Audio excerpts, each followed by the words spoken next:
I'm your host, Megan Wessels, and today you're going to hear from Michelle Vondrasek, founder of Von Technologies. What I love about Michelle's story is, at first glance, she sells a commodity. She's in the tech industry. She'll tell you a little bit more about what that means. But there have been many times where she filled a gap. When she first started her company, she realized there were no other women doing what she's doing. And today, she is a multi-seven-figure business owner, and she's going to share how she built her company and all of her best pieces of advice with you.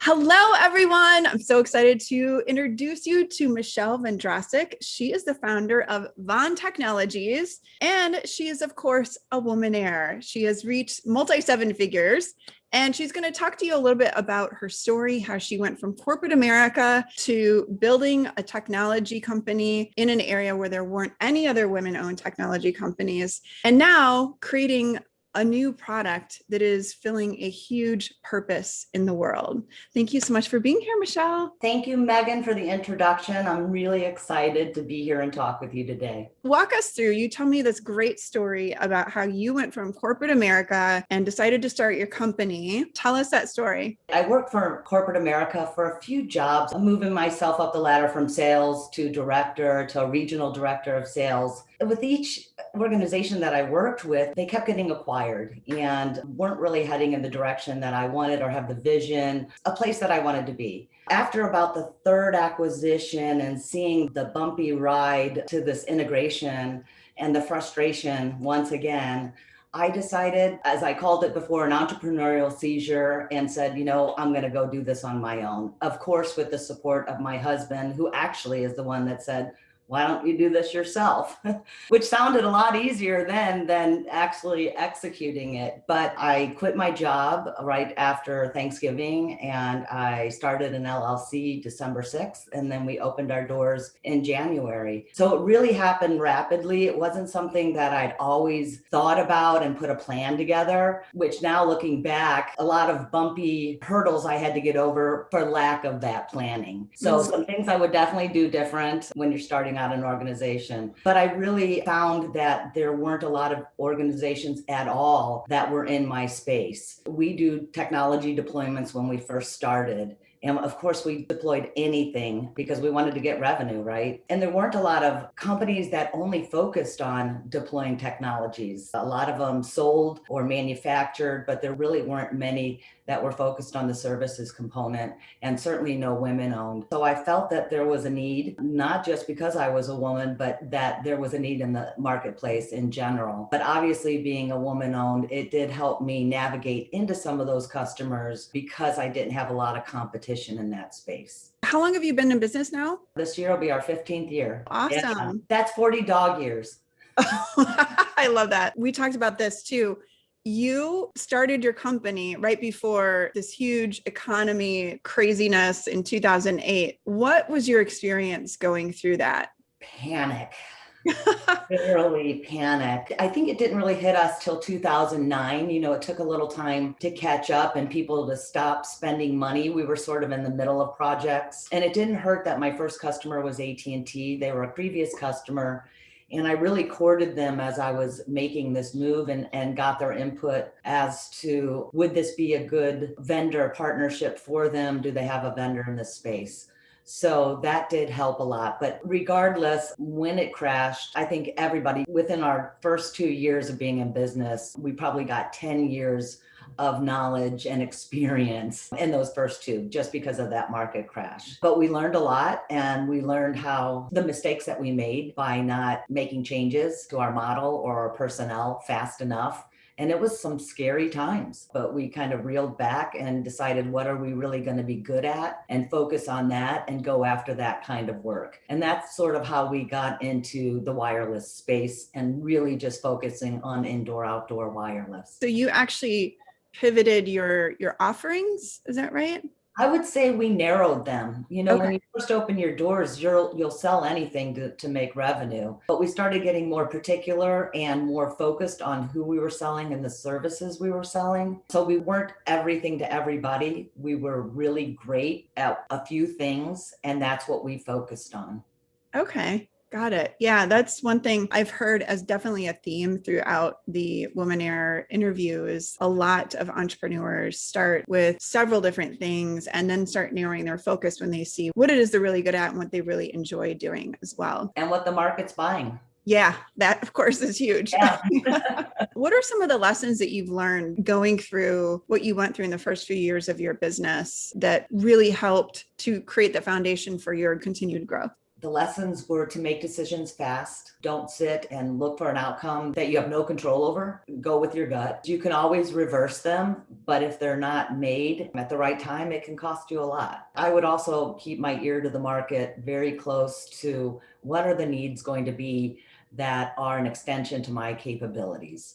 A lot of entrepreneurs, when they first start, it's just the solopreneur. But I know you had a team in the beginning. Your husband was one of them. Can you talk a little bit about that? Like, what was that experience like for you? Did you determine upfront the roles that each person was going to take in the company? That way you knew what you would be doing. And what was it that you were focused on? When I started, I was very fortunate to have a couple of folks join me, have belief in what I wanted to do, saw my vision, and thought that they could make a big impact like I did. So when I left, I did bring a senior architect engineer who is now an earn-in partner of Von Technologies. And I brought a recruiter. My role was everything from selling, from marketing, from defining the solutions that we were going to provide, the vision and direction of the company. And my husband started as part-time the first 2 years, doing payroll, HR, keeping us certified because we have a national footprint. And then after about 2 years, he joined full-time because we were large enough, it was too much. Having that team, we were able to immediately be productive. They all had their roles and responsibilities. One was a recruiter finding the right resources for us to hire for jobs. One was a technical engineer who could scope them. And then of course I was doing all of the sales at that time.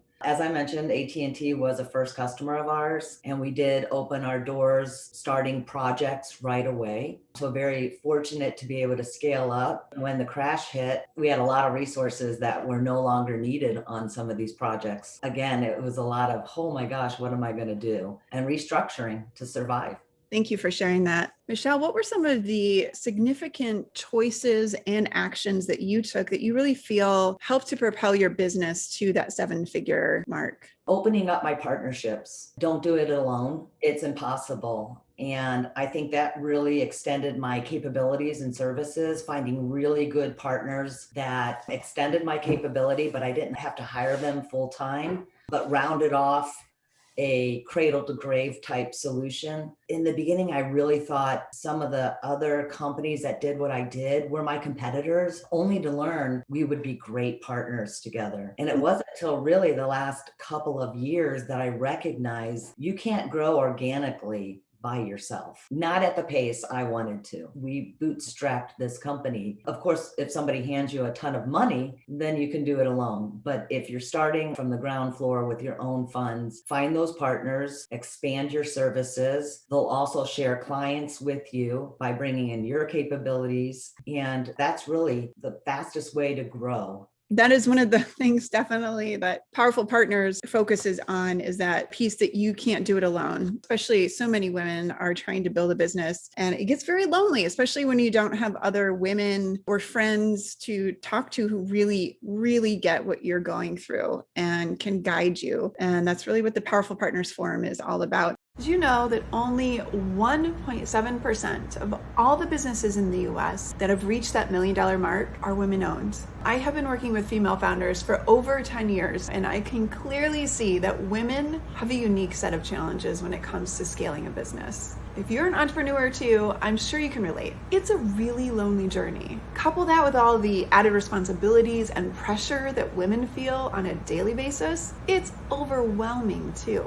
I created the only peer advisory group strictly for ambitious women entrepreneurs who haven't reached that 7-figure mark yet. Each cohort is designed with 6 to 8 industry agnostic entrepreneurs. During this year-long program, members receive advice from subject matter experts on things like how to understand your business financials or search engine optimization. But the support they get from each other is where the magic really happens. To learn more or become a part of our next forum, go to our website, powerfulpartnersinc.com. I know you were part of Vistage for a while, so you get that. Are you part of any other organizations where you are able to now talk to other CEOs? How do you process some of the challenges you're going through now? I have been in the C200 mentor programs. That's really exposed me to a lot of other women who have scaled very large companies. I've also been a part of the EY Winning Women, which is focused on supporting entrepreneurial women globally from everything, financing, partnerships, mentoring, you name it. They've made a lot of connections. But also I do cherish the women businesses that you meet at all the conferences and you become friends with them and you can call them and pick their brain, because we do have different obstacles than men, different barriers that we have to overcome. One of the reasons that I left Vistage, it was 99% men in my group, and we don't have the same challenges. Them understanding what I'm going through and giving me advice can be pretty limited. Unlike some of my other female friends that own businesses, you can call them, they're empathetic, they're understanding, they have been through some of your situations and have that experience to share with you. It's really different than just your personal girlfriends. I have a lot of girlfriends, but they don't run a company and they don't get that. They don't have that kind of stress and forward thinking concerns. Yeah. And even business coaches, it's still, you're just getting one other person's perspective. And being a part of the Powerful Partners Forum has just opened up so many other avenues of growth and learning, because there was 6 of us, not just one other person I was talking to. I feel we women are more creative than men too. Honestly. Yeah. We come up with some good ideas, ways to tackle challenges. It's amazing. Of course, I always get my best advice from the women. Me too. I can't tell you how many times I've talked to my dad about what I'm doing, and he's just like, I just don't get it.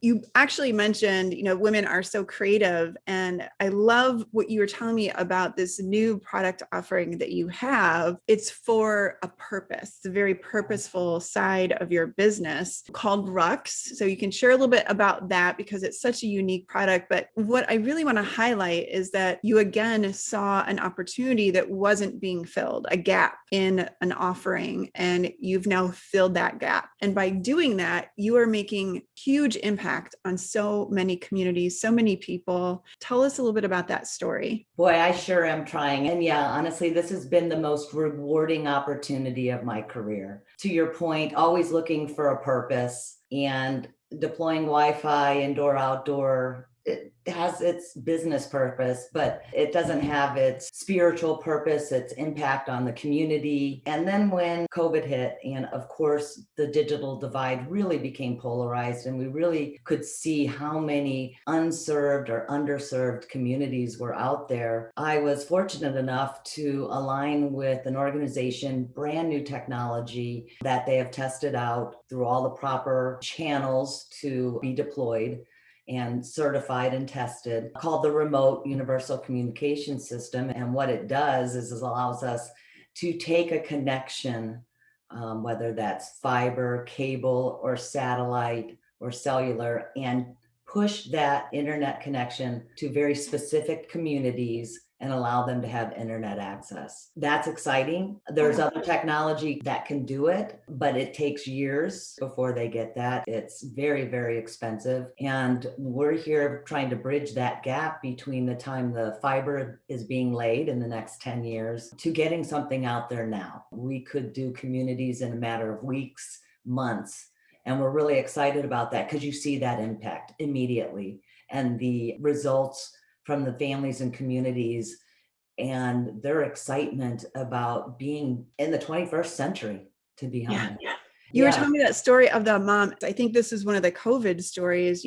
All these families were home now with their kids doing homeschooling and basically using computers. But there are communities out there all across the US that have no Wi-Fi, no internet service available to them whatsoever. And tell that story about the mom that was.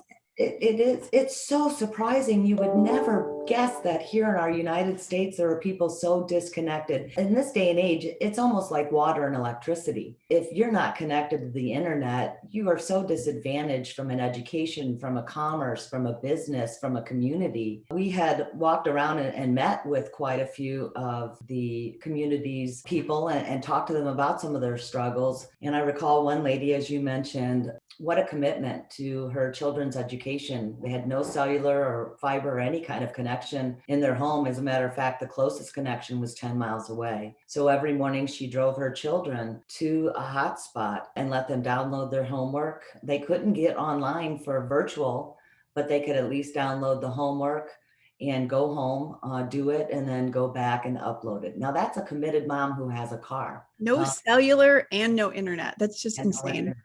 And there are millions. I hate to say that, but there are millions of people like that here in the country. And I'm so grateful that there are funds coming available and focused on the underserved specifically, because they really do deserve to be connected and a part of a future that has a promise for them. Describe the box. You said it's a box. Describe a little bit how that works. It's so interesting. So it's think of a network in a box. It was built for humanitarian reasons. Think of third world countries who don't have infrastructure where Doctors with Borders would go to. Think of areas after a natural disaster that communications is broken down. So it is a box that's filled with all that you would need: routers, Wi-Fi, power, to plug in to the last connection around, whatever that may be, cable, cellular, satellite, fiber, and extend that connection as far as you'd like to go, miles and miles, to the areas that need it. Our distribution modules are patented, one of a kind, and have a range further than any other manufacturer out there, anything that I've ever seen. We've been in Wi-Fi for over a decade, almost two now, and I've never seen a technology like that. And that's great. But what's even better is the ability to put that technology out in a matter of days, months. A small community in North Carolina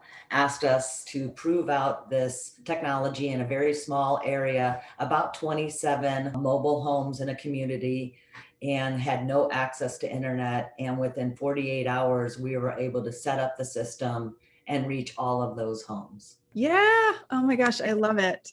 And doesn't it feel so good to now have a business that really has a purpose in creating something better in the world?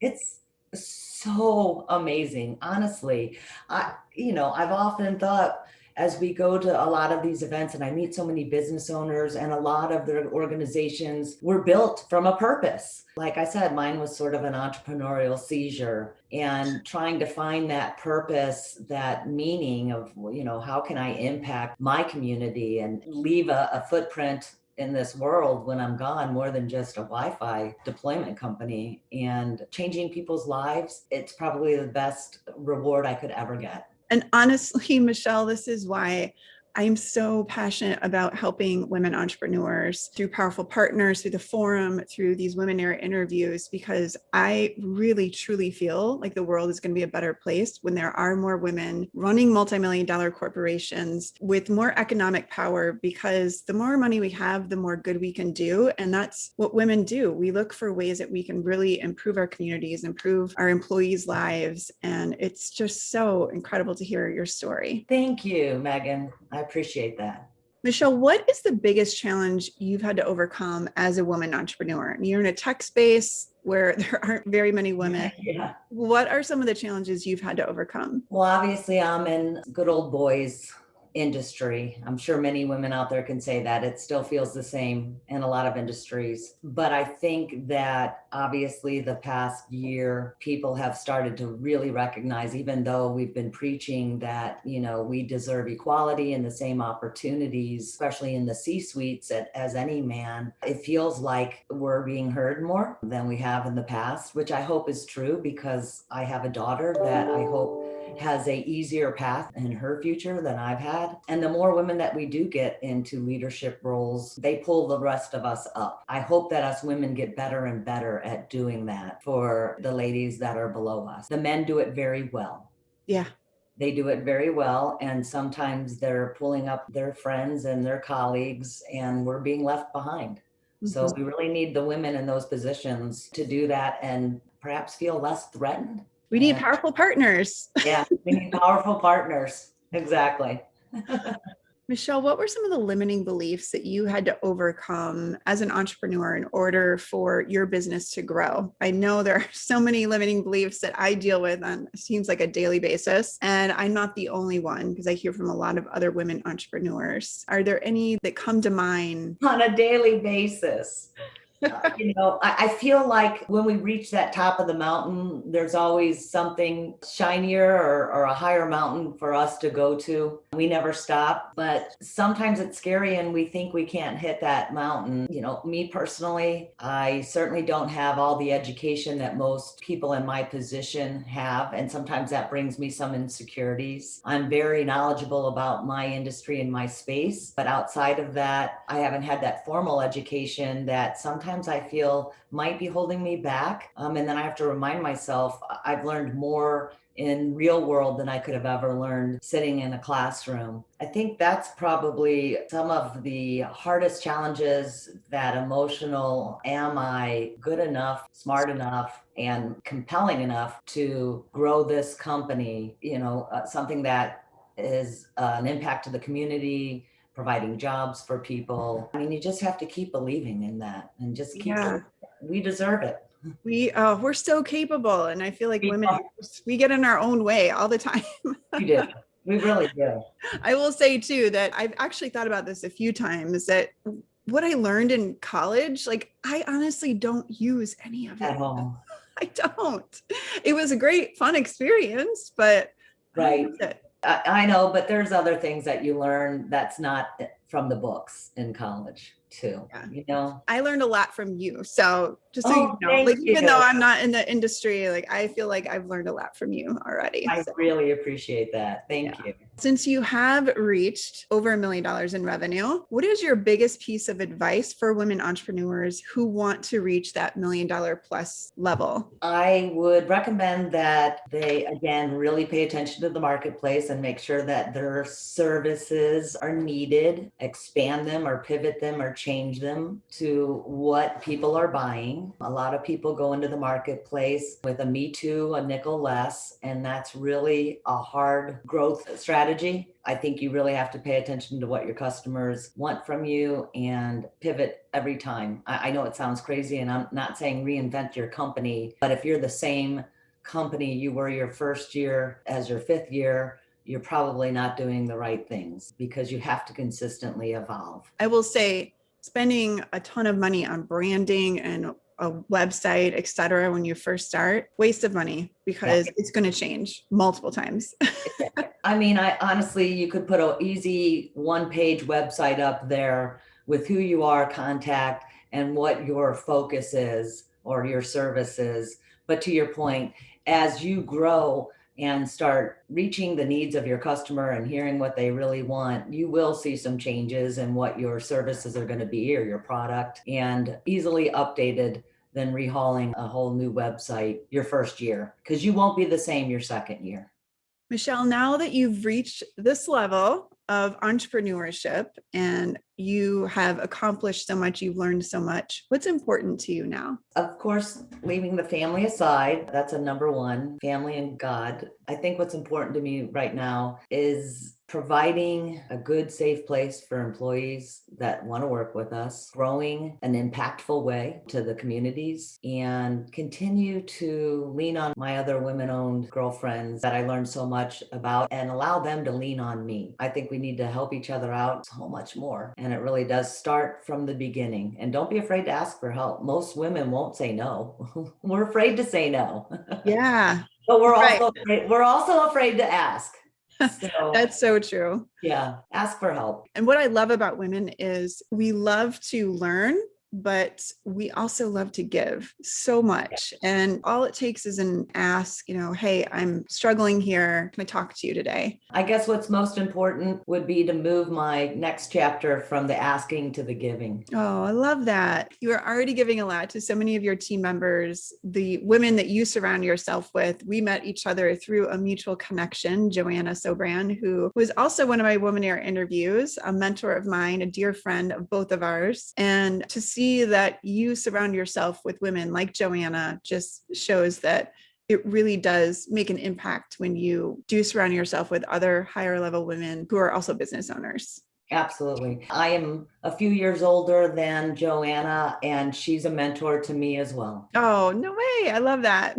Absolutely. I want to acknowledge you for stepping out into the entrepreneurship world, doing what it takes, learning every step of the way, creating a space for your team members to thrive, the partnerships that are important in serving your clients, and for the purposeful work that you're doing now in the world, creating internet access for people that don't have it and really, truly changing lives. So thank you very much for all that you do and for being part of this WOMXNAIRE interview. Thank you, Megan. I really appreciate the opportunity.